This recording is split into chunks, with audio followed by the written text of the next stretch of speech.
Let's talk about EA first, because this is kind of interesting. So EA is going to go private with the help from Silver Lake in Saudi Arabia. And look, what's going on now is that the entire AAA gaming industry is collapsing, right? So what is also going to happen is if they go private, they're going to take Saudi money and money from Silver Lake. And now, for those of you who don't know, Silver Lake is Egon Durbin. Yeah, I know. It sounds sounds like a Ghostbuster. But Egon here has connections to Elon Musk and basically bankrolls right-wing media mostly. And they're also involved in the takeover of TikTok, which I talked about yesterday. So they're going to be involved in EA. And the Saudis, we know the Saudis are pretty strict when it comes to some of the representation, right? This might, I'm going to be honest, if they can pivot back to center and just focus on the games and not the politics, it might actually save the company. That is my thinking. Because a lot of the issue that, I mean, look, EA is predatory as hell, but if they go private, they might actually be able to put out good games and not be as predatory. Because the reason that these companies have to keep up these sleazy monetization practices is to make the shareholders happy. So if they can go private again, then they just have to make their investors happy or whatever. It might be a slower burn. They might be able to focus on just making quality games. Yeah, this is it.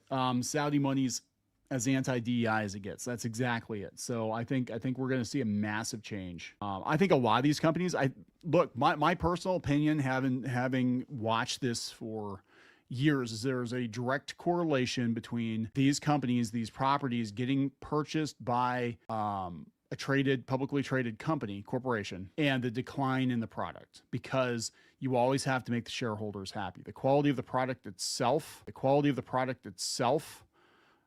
is secondary. Record profits every quarter. That's what they want. If you go private, you don't have to deal with that pressure, right? And that's kind of where X is at right now too. So I don't know. I mean, I don't really trust EA either. Matt, I really don't trust EA, but let's see what's going on here. So this comes from Engadget. EA reportedly plans to go private with help from Silver Lake in Saudi Arabia.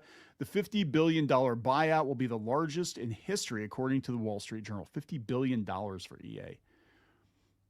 I remember when they were in Redwood City in the industrial park, and they had like the pyramid type building. They were like right down the street from Sega. Electronic Arts is close to reaching a $50 billion deal that will turn it into a privately held company, according to the Wall Street Journal. The video game company filed for an IPO way back in 1990 and has been public ever since. Huge mistake. But now a group of investors are in talks with the company to take it private. Those investors reportedly include private equity firm Silver Lake, Saudi Arabia's public investment fund, and Jared Kushner's affinity partners. Of course, Trump's family, whose largest source of funding is also the Saudis. Geez, there's a theme here. It's worth noting that EA shares are already tied to major financial organizations, even though it's publicly traded. So the Saudis already own 10% of the company. Reuters notes analysts believe Saudi is interested in buying out EA due to its annual release of popular sports titles, including Madden and NHL, which makes for predictable earnings. And I hate that they do that. I mean, Saudi has made several major investments in the video game industry overall as part of its efforts to prepare for a post-oil economy. In addition to its investments in EA, it's also purchased stakes in Take-Two, Activision Blizzard, Nintendo, and we'll talk about Nintendo, and Embracer Group. In March, Pokemon Go maker Niantic sold its gaming division to a Saudi-owned company. Unlike PIF and Kushner's affinity partners, Silver Lake doesn't have a huge stake in EA at the moment and doesn't have notable gaming investments other than the stake in Unity. So they said the company could announce the buyout as soon as next week, but details could change since nothing has been finalized yet. I see it happening. I think a lot of these companies are going to have to, the big game studios are going to have to do something to survive because the bottom has fallen out of AAA gaming. So they're gonna have to do something to survive. But yeah, it's really interesting because look, there is definitely a sea change in the political affiliation of the investors in these tech companies. And I think it started with Elon Musk, and then once he bought Twitter, then it just kind of blew through all of the tech industry. And so we're going to have EA owned by effectively conservatives, right wingers. TikTok is going to be owned by conservatives, right wingers, just like X is.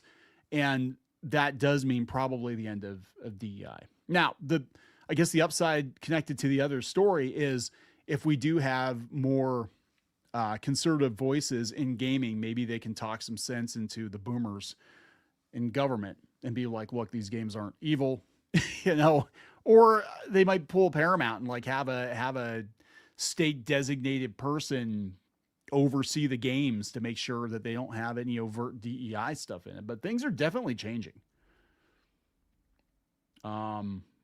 You know, it's really interesting to see how quickly things are changing because the far left had control of everything for about 15 years, and now within a year or two, it seems like they're losing control of everything. I mean, Twitter was their platform. TikTok was their platform. YouTube is admitting that they were banning people. Now they're unbanning people. Now people are saying that they're banning them again. I don't know what's going on. I know the algorithm is all over the place, and that I don't think has anything to do with the bans. I just think that YouTube broke itself trying to chase more profit.